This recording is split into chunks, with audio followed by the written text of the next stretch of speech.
Welcome back to MKE Gadgets. Before we get into today's video, please support me and subscribe to my channel. I really appreciate it. Last summer, I bought 2 of these V-blocks at a flea market. These V-blocks are Starrett number 568, and they sell in a pair for over $500. I bought 2 of them for $50, but they didn't have the clamps. This is a smaller V-block I have, and this is what the clamp looks like. Slides through those grooves. Or if you want to machine a part that's round, you slide it in there. You tighten down a little thumb screw. And now you have it held in a V. That's why it's called a V-block. And now you can drill or mill or inspect anything you want to do. Unfortunately, these V-blocks at that great price do not include the clamps. The beautiful thing about Starrett tools is you can still buy replacement parts. I went online and I can buy the clamps anywhere from $35 plus shipping to $55 with free shipping. Initially, that's what I was going to do. I was going to order the clamps. I figured $125 all in for the 2 V-blocks, and the clamps was not a bad price. But then I'm thinking, well, why don't I just make some? And if these don't work out, then I can go buy them. So I went into my scrap bin. I got these pieces of aluminum, and I'm going to make them out of aluminum. There's not a whole lot of clamping force there. I have this 3/8 bar that needs to be machined down, but that will fit in there. And then they have these 1/2-inch pieces. I'll put one on each side. It'll look something like that. And I got another 1/2-inch piece. I'll bridge this 2 of them. I'll drill and tap for a bolt in there. First thing I want to do is take this to Bridgeport mill, machine this down a few thousandths so it fits into here. So the slot is 3/8 wide, and the material is a couple thousandths over that. I'm going to use my fly cutter and take about 2 thou off.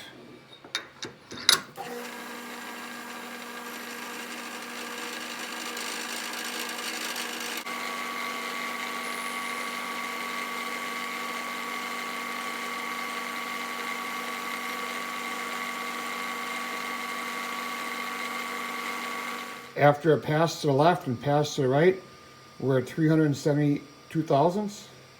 Let's see if it fits. And it fits in there real nice. Okay, so off camera, I gotta cut 2 of these to length. I'll deburr all the edges. So with those 2 bars machined, next we got to put a bar in this slot here. So first we got to machine them to clean them up, and then we have to machine them to this width here. These 2 will be bolted together. I got one in the mill.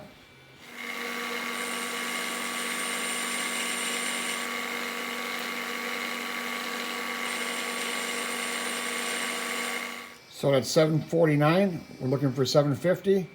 We're 1/2 thou undersize. That will work out just fine. With these 2 pieces machined, it's coming together real nice. So now I gotta make the beam that goes across there. So off camera, I'll cut it to length and I'll machine both ends for cleanup. So if we take our V-block here and add all of our parts and machine the 2 bottom pieces, they slide in there real nice. Now they can go on top for larger diameter pieces, but let's just put them in here for now. And the 2 uprights will slide in. And then the top beam. So right now that's what we got. We have everything machined to size. All we gotta do is add some holes and some threads to bolt this together. First part we're gonna machine is the beam. This 5/16/18 threaded rod will be our clamping screw. That will go in the middle. On the 2 ends here, we'll do 2 1/4-inch holes, and that's just for these cap screws to hold it down. For that, let's go back to the Bridgeport and make some holes.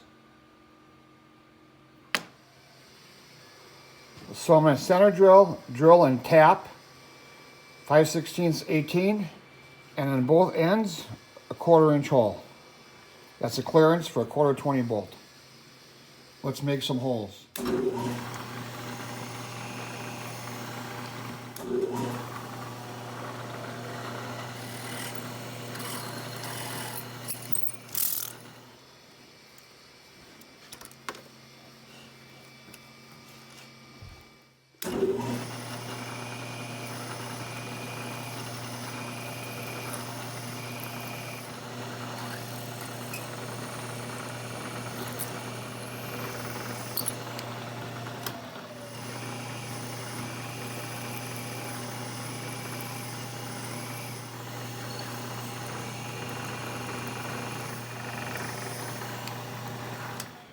With this one, I'll drill and tap.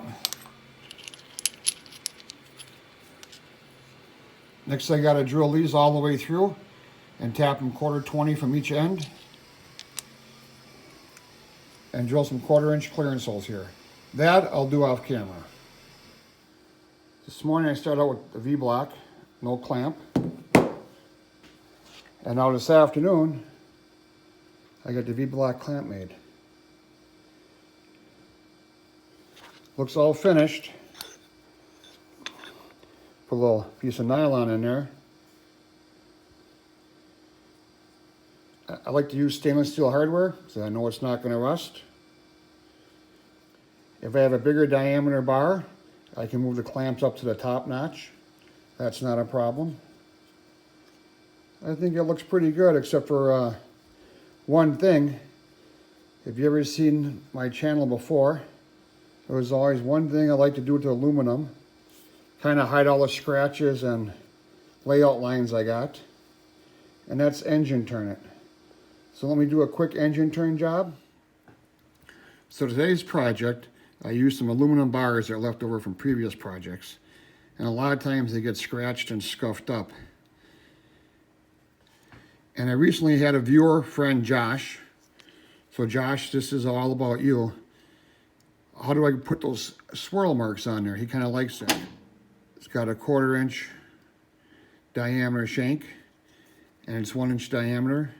And I have 4 wire ties on there, and that's to keep the wires tight. If you don't have the wire ties on there, as soon as you hit it, they spread apart, and then you're not going to get the finish you want. So I just put this in my drill press. I have the drill press set up for 570 RPMs. And I just come down on the material, and I move the material over about 3/4 the diameter of the swirl, so it kind of overlaps. So let's see how that looks.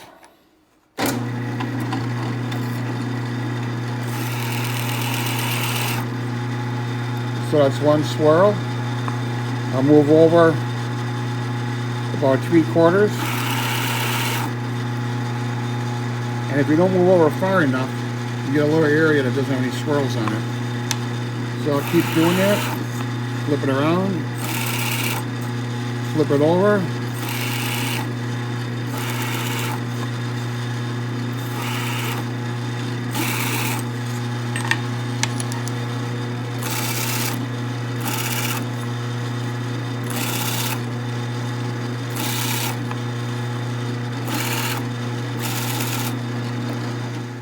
So with all the parts, engine turn really sparkles, covers up any scratches. Someone once told me, if you can't make it perfect, make it shiny. And I always say, if you can't make it shiny, engine turn it. So let's put this thing together. So here's the bottom piece. Fits in here. 1/4 20 socket head cap screw. These are our spacers. Everything's engine turned. And we'll just tighten up that.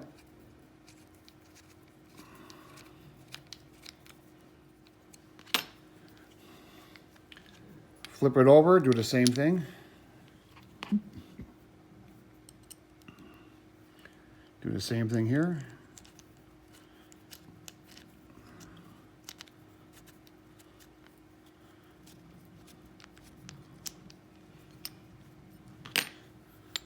Now the beam that goes across has some longer socketed cap screws. Everything's stainless. Nothing is going to rust on me.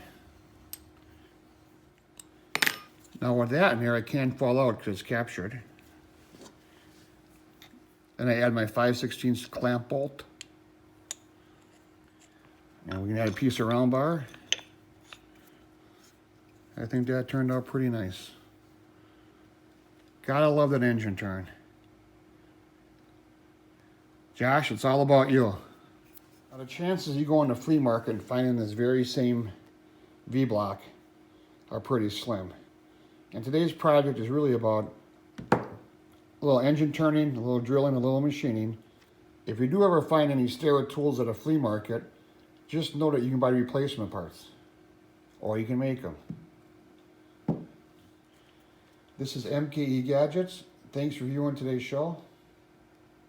Please subscribe to my channel and tell your friends. Thanks. We'll see you tomorrow.